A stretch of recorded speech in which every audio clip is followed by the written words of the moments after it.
Welcome to another edition of Inside Yale Football, joined by the head coach of the Bulldogs, Tony Reno. And let's first talk about our new surroundings tonight. Out of the trophy room for just 1 week, and this is the new Players Lounge here in Ray Tompkins' house. And why don't you tell us about it? Yeah, we're very fortunate through some members of the association to put together this lounge. So what we want to do is create an environment for our players where they could have 24-hour access. We get 2 flat-screen TVs. We've got 6 couches. We've got refrigerators in here with waters and drinks for them. We've got 2 DV sports stations for them to watch film on all the time. So it's a great environment for them to come in. The guys are in here all the time, and I'm surprised we were able to kick them out of here tonight. But we have guys in here all the time. We've also put up 16 plaques of the major award winners to show the tradition of Yale football, and the kids look at it every day. So it's a really neat environment for them. Coach, 5 games gone, 5 to go, all Ivy League games from here on out. What do you see as the state of the team midway through the season? We're making improvement. I mean, you're not looking at it and seeing it in the wins and losses right now, but we're seeing a lot of improvement in a lot of different areas, in all 3 phases of the game.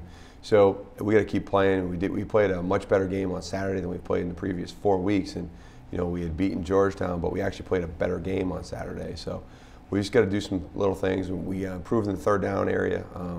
We've got to improve in the red zone area. We've got to improve in the turnover ratio. And you do those 2 things, you're going to have much more of a chance of success on Saturday.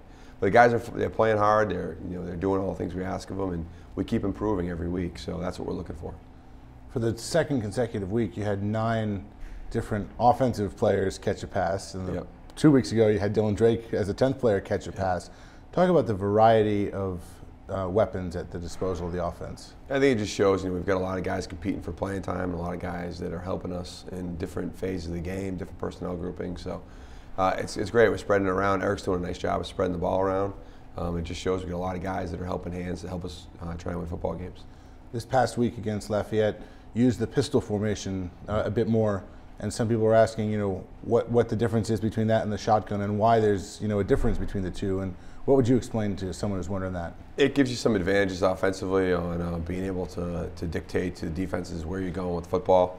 It also allows our backs to get downhill a little quicker and work less laterally, much more downhill. So, we like what it did. I mean, we ran the ball real well on Saturday, and hopefully it's helping us in the second half of the season. Was this unquestionably the best defensive effort you've had this season? Yeah, by far, hands down.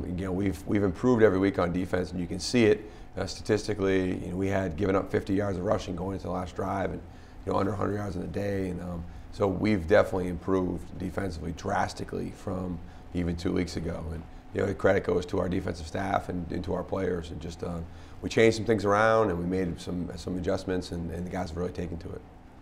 The different team leader each week. This past week it was Kurt Stottlemyre. A lot of different seniors have been honored with that. How does that feel for you to see so many different guys represented? It's great. I think it's representative of the senior class. I mean, guys with a lot of leadership.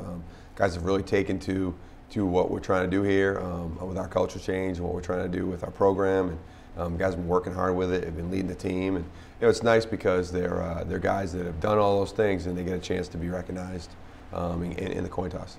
What do you expect from Penn on Saturday? I mean, they're one heck of a football team. I mean, they've been that way since I've been in the league for 10 years. And they're tough, they're a physical team. They've got a real good offense. They've got Baxter disposal, Brandon Calavita and Jeff Jack at the tailbacks. They're both very good. They use a variety of guys formationally. They've got a couple of very good receivers, and obviously Billy Ragone has been a tremendous quarterback. He's been an all-Ivy quarterback. He's won 2 championships. So they've got a lot of tradition and history of success in their offense. And then defensively, they fly to the football. They're a physical team on defense. So I think it's going to be a heck of a test for us. But we're going to work our butts off and get ready for it.